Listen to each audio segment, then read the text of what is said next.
Welcome to the deep dive. Today, we're really undertaking quite an exploration, looking into the architecture, you could say, of a purposeful life. Yeah, and we're drawing on a massive range of material here. I mean, centuries of thought. We've got ancient philosophy, Roman rhetoric. Right, historical speeches, powerful stuff from activists, and even, modern behavioral science findings. It's quite the mix. It really is a monumental stack. And our mission, well, it's pretty precise.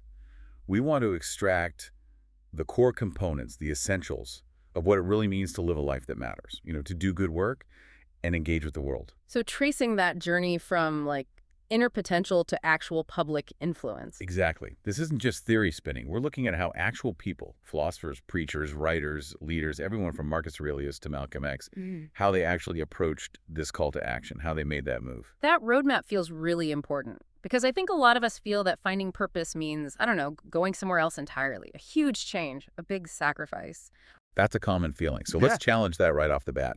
Our first section really zeroes in on finding opportunities, well, right where you are. Okay, what are we calling this part? We've titled it, The Economy of Opportunity, Finding Your Acres of Diamonds. Ah, acres of diamonds. That immediately brings Russell H. Conwell to mind. It has to. His lecture delivered, over 6,000 times? It's legendary. And Conwell's genius was basically flipping the script on success. How so? Well, we're kind of conditioned, aren't we? To think greatness means leaving home, searching for greener pastures somewhere else. Absolutely. The narrative is always, move to the big city, chase that job overseas. Conwell argued the complete opposite. He did. He flat out said, in this country of ours, every man has the opportunity to make more of himself than he does in his own environment, with his own skill, with his own energy, and with his own friends, right there. And it wasn't just some generic advice, was it? His method was really specific. Oh, absolutely key. He'd show up in a town and immediately start digging.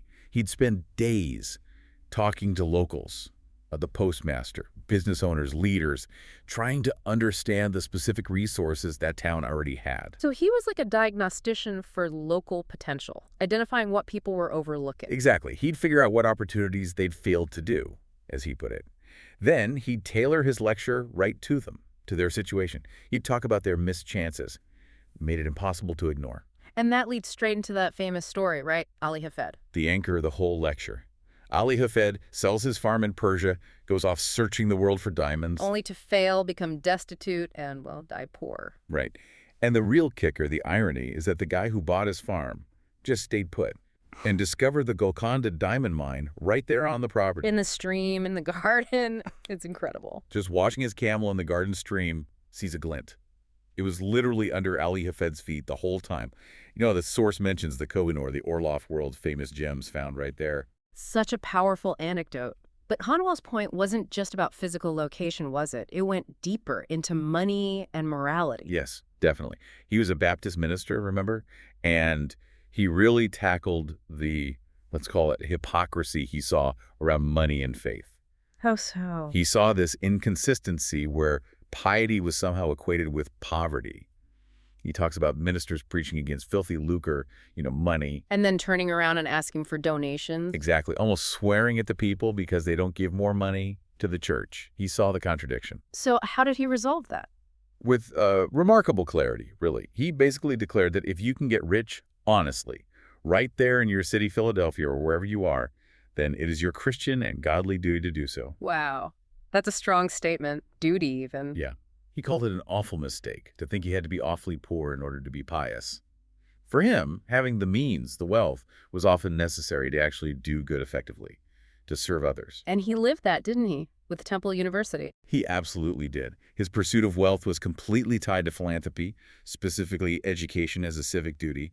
His big goal was inspiring the forgotten people, making sure higher education was offered to everyone who works for a living. That focus on working people really comes through. Temple started as night classes, right? For people with jobs. Literally night classes. Yeah. And his dedication was, intense. The sources mention him praying specifically for Temple University while he was in Jerusalem at Gethsemane and the Tomb of Christ. His focus was always practical, bringing his faith and his wealth-generating ability back home to create tangible good. That's quite a commitment, that localized focus, Conwellism. But his ideas on poverty, they get a bit tougher, don't they? Especially for us Well, today. they do. This is where it gets controversial, maybe overly individualistic for modern sensibilities. He makes this really sharp distinction about sympathy. Yeah, I read that. He only thought you should sympathize with God's poor, people who genuinely couldn't help themselves because of physical or mental limitations. Precisely. For everyone else. He argued that most poverty stemmed from one's own shortcomings or by the shortcomings of someone else. He even suggested it was wrong to sympathize with people God had, in his view, punished for his sins. Oof. That really clashes with our understanding of systemic issues, structural barriers, historical disadvantages. Completely. It's a very different lens. It speaks to that kind of radical self-reliance ethos of the era, where fixing yourself was absolutely step one. It definitely minimizes those external factors we now recognize as crucial. It does, but that intense focus on self-reliance, on individual responsibility, it actually sets up our next section perfectly, doesn't it? It really does. If Conwell says the diamonds are right there, well, how do you develop the inner vision, the drive to actually see them and act? Right. So we move from the external environment, the opportunities around you. To the internal landscape, the inner architect, cultivating the mindset for achievement. Okay, so shifting focus inward now. If the opportunities are local, you need an internal compass, right? A destination in mind. Exactly. It's about the economy of attention and purpose now. Think about that classic ship analogy. The two identical ships. Yeah. One gets a captain, a destination, charts a crew, sets off, reaches its port. Simple enough. Okay. The second ship, identical build, just gets pushed out to sea. Yeah. No aiming point, no goal, no destiny. What happens to it? Well, inevitably, right. It either sinks in the first storm or just drifts aimlessly until it washes up somewhere. Useless. A derelict. Because it had no guidance, no internal direction. Precisely. The physical ship was the same. The difference was the intention, the mental architecture, or lack thereof. This ties into that idea of the strangest secret, doesn't it? The simple phrase. We become what we think about. Sounds almost too simple, maybe. A little bit, yeah. But the sources show this idea echoed across centuries. It's remarkably consistent. You've got Marcus Aurelius quietly reflecting, saying, a man's life is what his thoughts make of it. Your inner world shapes your outer reality. And then you have someone like Disraeli, much more forceful, outwardly focused. Right. Arguing that if a person has a truly settled purpose, they will achieve it. That nothing can resist a will that will stake even existence for its fulfillment. That's intense. Real iron will stuff, derived from absolute clarity. And, crucially, exclusivity of purpose. William James pointed this out. You're likely to get what you want if you want that one thing exclusively. And not like 100 other things just as much. Exactly. Not wishing for 100 other compatible things just as strongly. We dilute our energy, spread it too thin across half-hearted goals. So that concentration takes real mental effort. It requires using our minds creatively, right? Which the sources say is our highest function. It is. The mind is described as this priceless resource given free at birth yet. How many of us actively use its creative potential? We just accept things as they are. Pretty much. The core idea here is that nothing's perfect. Everything, government systems, everyday objects remains to be done or done over. If you think the world's finished, you're not looking for diamonds anymore. I like those simple prompts mentioned, like asking, why is a steering wheel round? Yeah, it's not about actually inventing a square wheel tomorrow. Right, it's about the practice. It's about practicing challenging assumptions, keeping your mind sharp, alert, questioning. It's like seeing a vacant lot. Do you see just empty space and no control problem? Or do you see it like the proactive person? The potential site for a new building, an indirect control opportunity you could influence. Which leads us straight into proactivity. As defined in, like, Covey's work in behavioral science. Exactly. Proactivity is that fundamental idea that your freedom lies in choosing your response to things. You're not just reacting. You're not a victim of circumstance. The difference between saying, I have to do this, and I choose to do this. That's the core of it. And being proactive transforms how you approach everything. Take love, for instance. Okay. A reactive view sees love as just a feeling. It comes, it goes, maybe it fades. But a proactive view sees love as a verb, an action, a commitment. You do love, you sacrifice, listen to her, empathize, appreciate, affirm her. and the feeling, the positive emotion. That's the result, the fruit of the action. It's not the prerequisite for the commitment, it follows the verb. That's a powerful shift, turning a passive state into an active choice. And to maintain that, you need some kind of guiding principle, a personal constitution. Yes, a personal mission statement.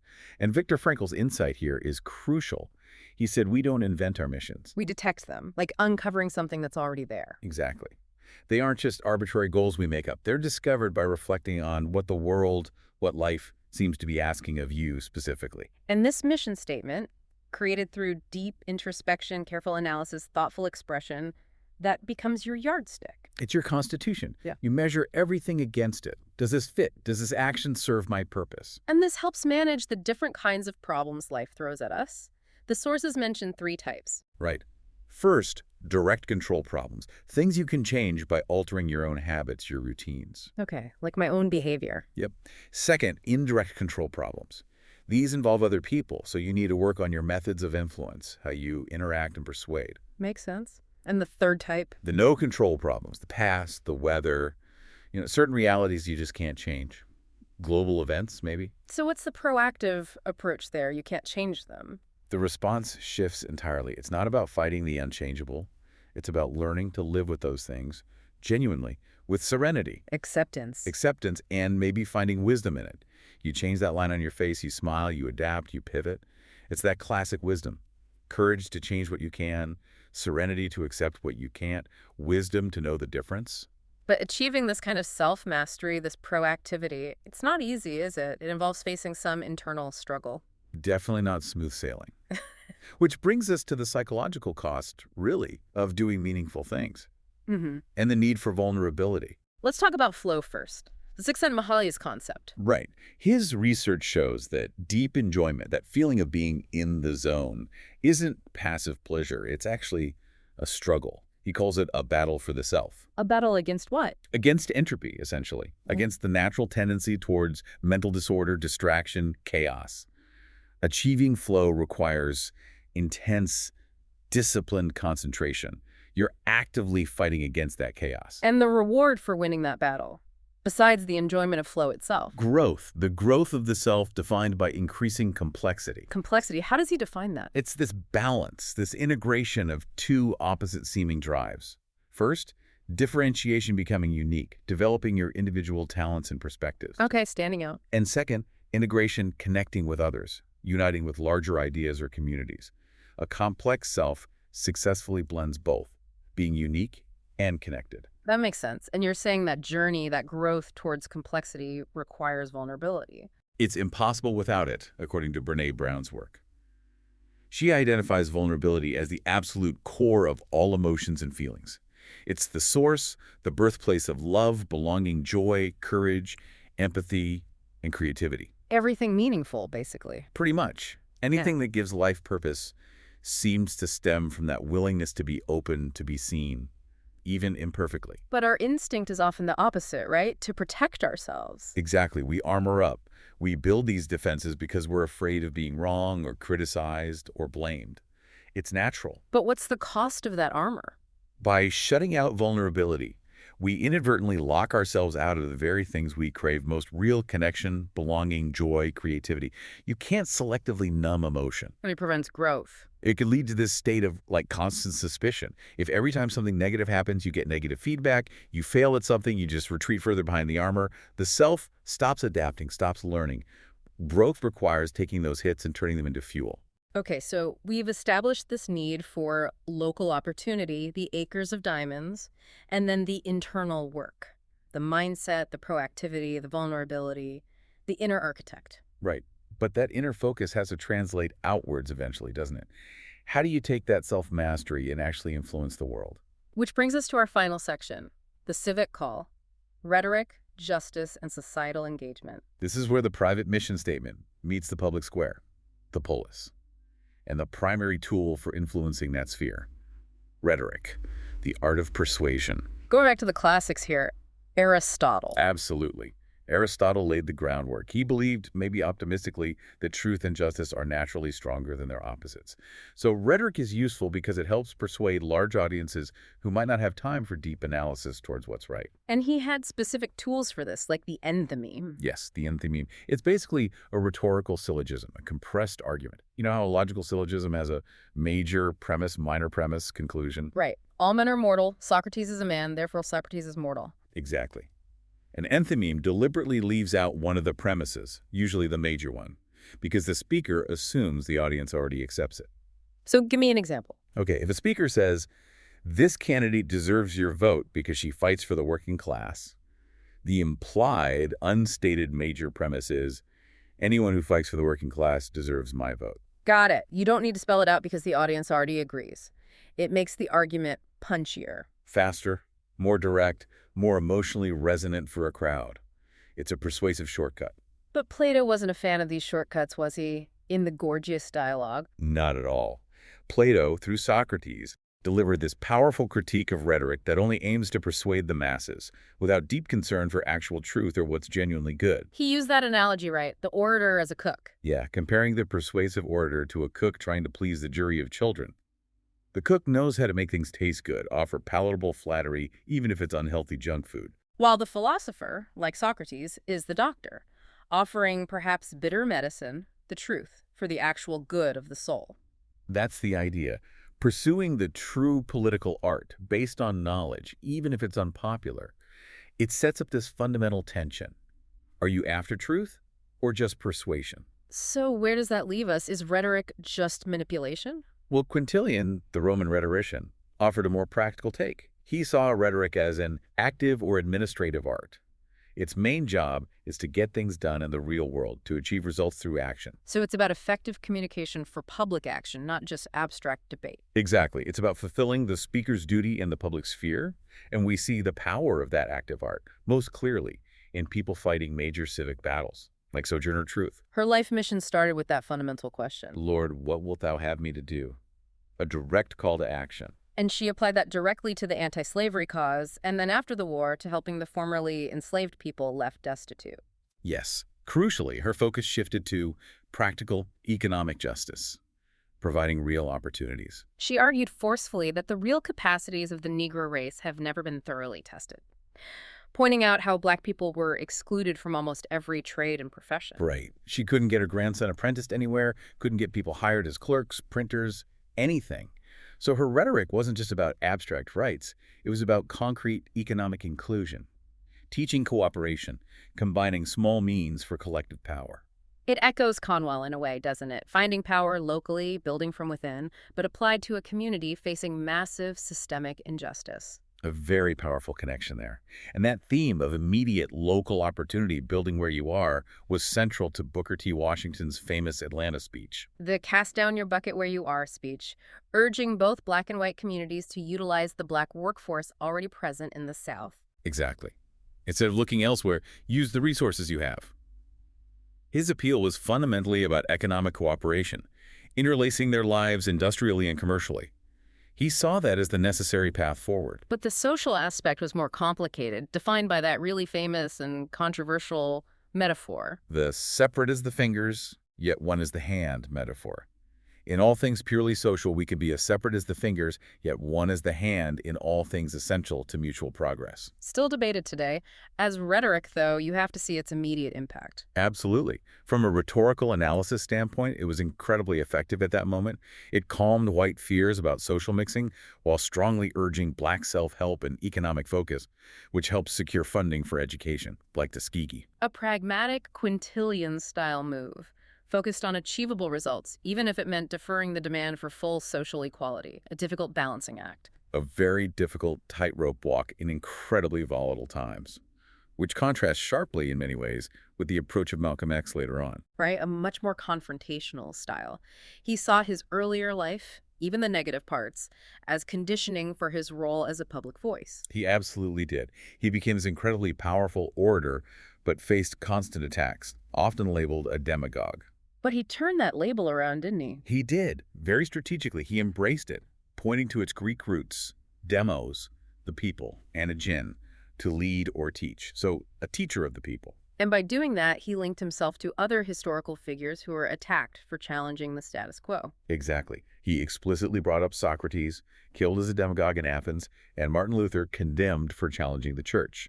It reframed his struggle as part of a long historical tradition of challenging power with uncomfortable truths. And he was relentless in using historical facts, even uncomfortable ones about figures like Lincoln, to make his points. Yes, a kind of rhetorical judo. When reporters tried to use Lincoln against him, he'd hit back with documented examples of Lincoln's own problematic statements about race, forcing a confrontation with the complexities and hypocrisies of American history. No compromise there. So these different calls to action, Truth's economic focus, Washington's pragmatic compromise, Malcolm X's confrontation, they all share this underlying moral imperative to act, right? Not just stand by. Absolutely. And that brings us to the stark warning from Eli Wiesel about indifference. His words are chilling. Indifference is equal to evil. He argued it's the opposite of everything: meaningful culture, faith, morality.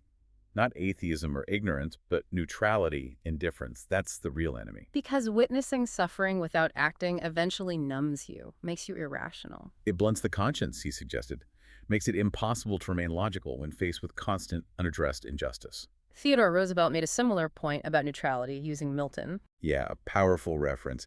He said there's a certain sublimity, even in Milton's Satan, the defeated archangel, because at least he dared something, stood for something, even if it was rebellion. But the neutral spirits? None, or whatever. Yeah. Those who remained at peace, siding neither with heaven nor hell. Roosevelt saw that neutrality, not as peace, but as moral cowardice. There's no greatness in just staying out of the fight. And this need for engagement, for principled action, applies even in very structured environments, like the judiciary. Ruth Bader Ginsburg's perspective is relevant here. Very much so. She stressed the duty to pursue justice, always emphasizing that the institution of the court was more important than any individual judge's ego. And she had that practical advice about collegiality, about handling disagreements. A small but perfect example of proactive self-mastery in a public role. Her advice to wait a day or two before sending a biting response to a colleague's opinion. Choose your response, don't just react. Exactly. And her point that the most effective dissent isn't necessarily the angriest or most personal one. But the one that stands on its own legal footing makes the case logically. Right. Spell out the disagreement clearly but professionally, without undermining public trust in the institution itself. The power should be in the argument. So ultimately, all these threads, from finding local diamonds to mastering the inner self to engaging publicly, they all point towards the necessity of action, overcoming fear. It seems to be the common denominator. Life speeds on the bold and favors the brave. The sources suggest that ordinary people try to avoid trouble, while great people actually use adversity, turn misfortune into an advantage. Action is the antidote to indifference and fear. So we've covered a lot of ground today. We went from finding those acres of diamonds nearby through that hard internal work of building the inner architect, the mindset, the proactivity, the vulnerability. And then out onto the public stage, looking at rhetoric, justice, and the absolute need to engage, to fight indifference. The core theme seems to be that consistent, focused, intentional effort is required. It's not passive. Not at all. This call to citizenship, it demands more than just knowing your place. It's about understanding your potential and then actually exerting yourself to meet it. Whether that's locally, like Conwell urged, or in fighting larger injustices, or just refusing to be indifferent. And thinking about that exertion, that effort, leads to a final thought, doesn't it? Something the sources raise about the cost of engagement. A provocative question for you, the listener. Right. The material reminds us that the choice isn't if we'll have discipline, order, sacrifice, but where we'll get it from. There's always a sword, metaphorically speaking. So the question becomes, shall that sword only be the one we use outwardly to, cut off the ears of our enemies, metaphorically, or will it also be the sword that pierces inward, the one that cuts out our own selfish pride? Does real contribution, real citizenship always require that internal sacrifice first, that willingness to confront our own self-interest before we try to change the world? That's the challenge, isn't it? A profound one for anyone trying to live a life of meaning and make a real impact. It's definitely something to think about. That's our deep dive for today. Thanks for joining us. Hope to have you with us next time.